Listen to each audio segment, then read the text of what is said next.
Gotta change. Final. I feel like all of BookTube is obsessed with this album. I am not. I personally preferred Evermore, but Dar she blows.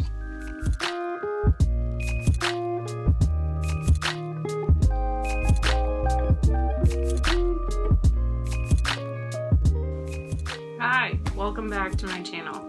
If you've been watching my channel for any amount of time, you know we do two things, post infrequently and whatever the heck I want to do. Funny thing is that this channel kind of started as like three sisters who are also writers, and like that's kind of our thing, but then that died off pretty quickly, and then I took over and I just post whatever projects I'm working on. But today I thought we'd kind of like go back to our roots a little bit, and by roots I mean it's just one of me talking about books. So I've been watching a lot of BookTube recently, probably too much BookTube, and I love it when people talk about books, and I have like notes and notes on my phone of like pausing YouTube videos and then going down and like writing recommendations and then like ordering them from the library. So I wanted to do my own BookTube videos. This is what it is. So today I want to go over my, I think I counted 8 like 5-star review books that like perfect books straight through. I've read all of these books multiple times, like they're like old friends, and I wanted to share them with you because I don't see these books talked about that much, and I think everyone should read these books. Okay, so the first book we're going to talk about, this thing is so old it does not have much of a cover left, but this is called Heaven to Betsy by Maud Hart Lovelace. This is, as you can see, I'm reading it right now for the 4th time. This is one of my favorite books of all time, and it is like my family's favorite book. It's actually part of a 10-book series that follows a girl's life from when she's like 5 years old until when she's married. This is her freshman year, and the first 4 books are like from like 5 until like middle school. The next 4 books are every year of high school, and then the last 2 books are for traveling and then her getting married. So my favorite out of the whole entire series is this one, Heaven to Betsy. It is such a good book, and I just feel like all the characters are like old friends. Like when I started reading it yesterday, I was just like, oh, I missed this. The thing about these books is my family doesn't like have a lot of heirlooms or traditions, but this is one thing that like we pass around, that like we hold on to. My mom read these when she was a kid. This is actually her version from the 60s, which is why it's so torn up and shot. This one follows a girl named Betsy Ray through her freshman year of high school. She lives in Minnesota in the early 1900s, and it's so cute, it's so quaint, it's so sweet, all the characters are so lovable. The reason I really resonate with this book is I read it for the first time when I was 14, about to go into high school. Like my freshman year, I remember I was at my grandma's cabin in Colorado, and all my siblings were like out hiking and enjoying the woods, and I was sitting in an easy chair like reading this book. I couldn't put it down. This is such a good book. The problem is these books I don't believe are in print anymore, so they're kind of hard to get a hold of. Maybe like on Amazon or Kindle maybe, or if you can check your library. Heaven to Betsy by Maud Hart Lovelace is a must read. Do not miss this book. You take one thing from this video, it's this book. Okay, so the next book we have, I feel like it's pretty basic, it's pretty classic. The next book is To Kill a Mockingbird by Harper Lee. Again, I read this when I was a freshman. It was the first time I had ever read something where I realized that literature could change someone's life. Like, the writing is so impactful, the story is so impactful. I just remember sitting reading and just being like, oh my gosh, like, I didn't know literature could be anything more than just like a pastime activity, and this book showed me that like it had meaning and it had purpose. Like, just writing and literature in general. It is, I mean, it's such a classic, but it's such a good one. This made me want to become a writer, this book. I love this book. This is the copy I read when I was 14. I've only read it twice. There's something about like the magic of it that I'm just like overwhelming. I can't read it too many times, but this is such a good book. So if you don't know, which I'd be really surprised if you didn't, but this follows a young girl named Scout and her brother and her father, Atticus, who's a lawyer in 1950s Alabama. So there's a lot of racial tension. There's just a lot of cultural things that are changing, things that are shifting, and it's just about her as a child and it is based off Harper Lee's life. It is such a good book, and it's such a must read. I adore this book. Okay, so another one, I don't even know if any of you have ever heard of it. It's called The Westing Game by Ellen Raskin. This book is amazing.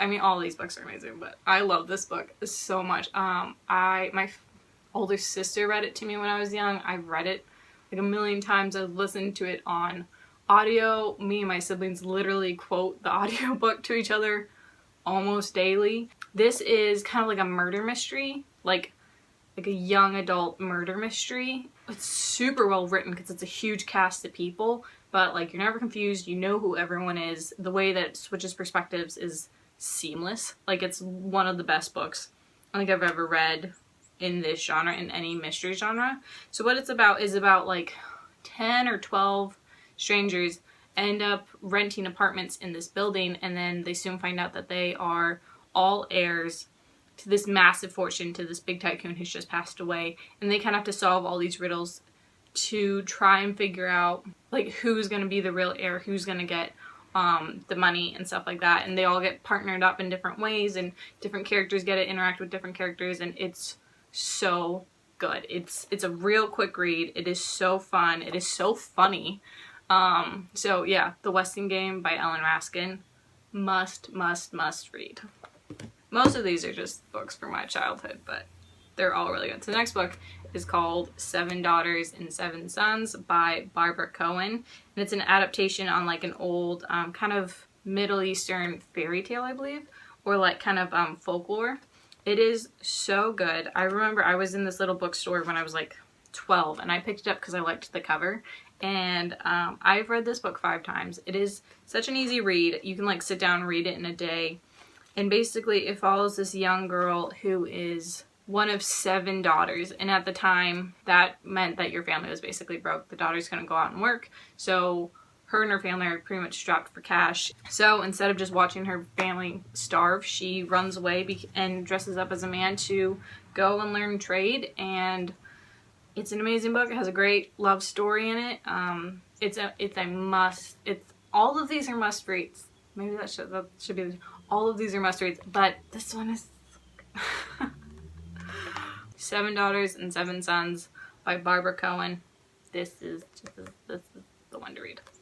Okay, so the next one, I actually don't have a physical copy. I have been debating whether or not I should buy one. I think I should just buy it. But the next book I want to talk about is We Were Liars by E. Lockhart. E. Lockhart.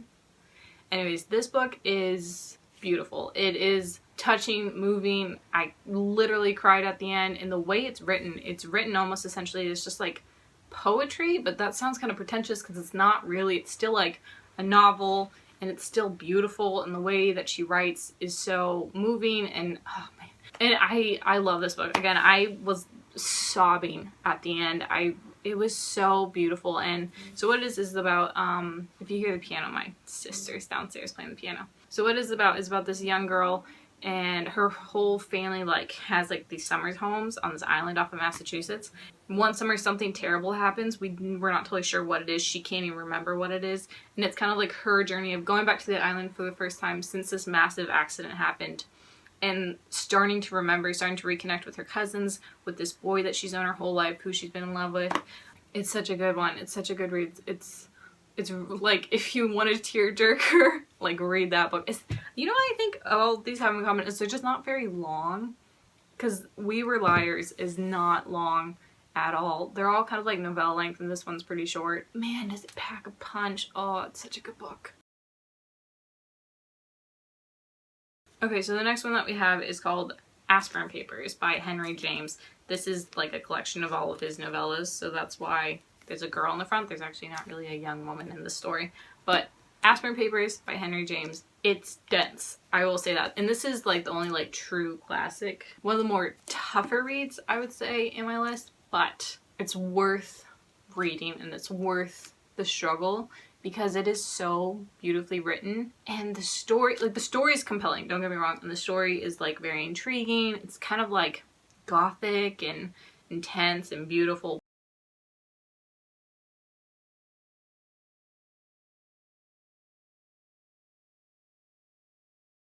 but the way that he writes Venice makes me feel like I lived in Venice through this book. It's so visceral and it's so captivating. I know a lot of people aren't really big classic readers, especially like my generation, the younger generation. This one is, you can't miss Aspirin Papers. It's just, oh, it's the Aspirin Papers. It's just so beautiful. Like the setting, the descriptions, everything. Like, again, I feel like I've been on like gondolas in the canal and everything. Like, it's so good. I love this book. All right, the next one, I don't have my copy with me. It's currently in storage, so I can't like hold it up and like show you.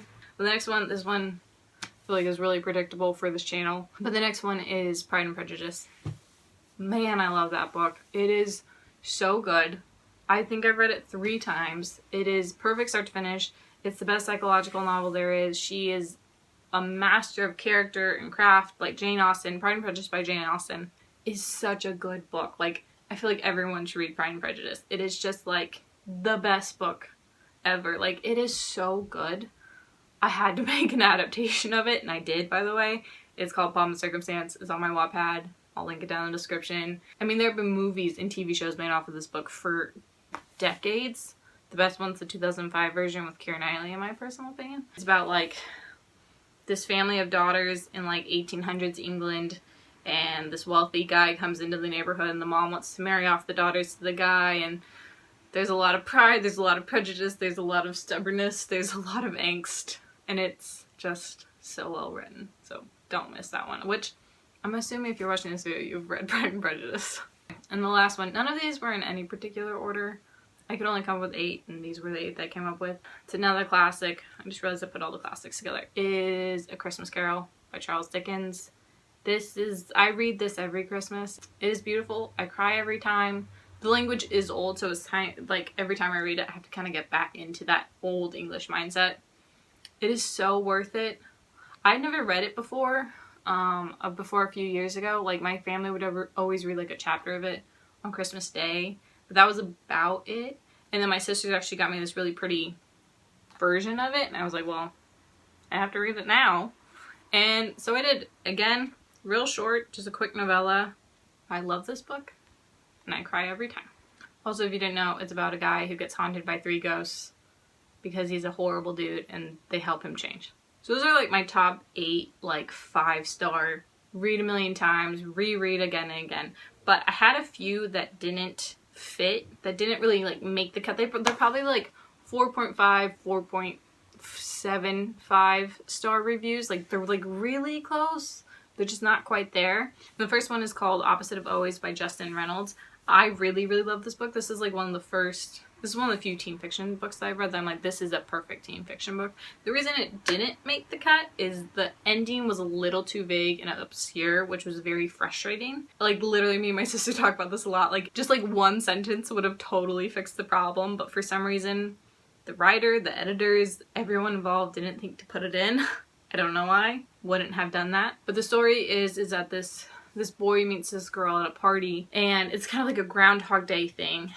That evening she ends up dying from like this disease, and the whole story is him going through this day, living it over and over again, getting to know her better, trying to save her over and over again.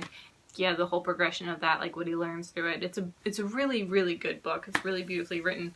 It's very compelling characters. I loved it. Again, the ending pisses me off every time because I was just like confused, and I hate that, especially since the entire book was so good. Alrighty, the next honorable mention, I actually have a copy of this, well, Joy owns a copy of this, is Fire by Kristin Cashore. Fire by Kristin Cashore. This is a really good book. I love this book. It's fantasy, and I don't really read fantasy, but I love this. I get a little bogged down with the world building, but this actually wasn't too bad. This one is super good. It's about like, it's hard to describe what it's about, but it's like a girl who has like who is extraordinarily beautiful, and that like drives people crazy, and I don't even know how to describe it, this book. It's really good. You should read it. The only reason it wasn't like a perfect 5-star review book was because the ending wasn't great. Like, it just kind of peters out. The rest of the book, 5 stars. The ending, not so great. Alright, so the next honorable mention we have is The Scorpio Races by Maggie Stiefvater. I don't know how to say that last name, so I apologize. This was really, really good. I really liked it. The only reason it's an honorable mention is that I only read it once. Like, if you're gonna have 5 stars for me, you gotta have good readability, rereadability. And I haven't reread this one. So what it's about is about like this really poor family in Ireland, and where they live on like this little island. These like crazy magical horses come up from the ocean, and then they have like these races every year on these magical horses, and a girl enters the race on like a regular pony, and then kind of like how that ensues. It's got a really good love story in this. So yeah, the Scorpio Races, Maggie Stiefvater. I'm gonna put her name up on the screen. And the last honorable mention that we have is A Movable Feast by Ernest Hemingway. I'm a big classics fan. I've read a lot of classics. Ernest Hemingway is not my favorite, but I loved this book. It was kind of the same thing with Aspirin Papers, where it made you feel like you had lived in Paris in the 1920s, which is what it's about. It's like his memoir from having lived in Paris in the 1920s with like F. Scott Fitzgerald and that whole crew. Like, it's really beautifully written and it's really well done. The only reason it's an honorable mention is the rereadability's not super high. Like, I started it again like last year and it didn't hold the same magic. First read, loved it, super great. Second read, I was like, okay. Alright, well that's it. Thanks for watching my first booktube video. If you guys like any of these books, if you know any of these books, comment down below, like the video. I hope you enjoy this. I've got more booktube stuff coming because I like booktube and I really like reading and I like talking about books. So that's all I've got. Alright, peace.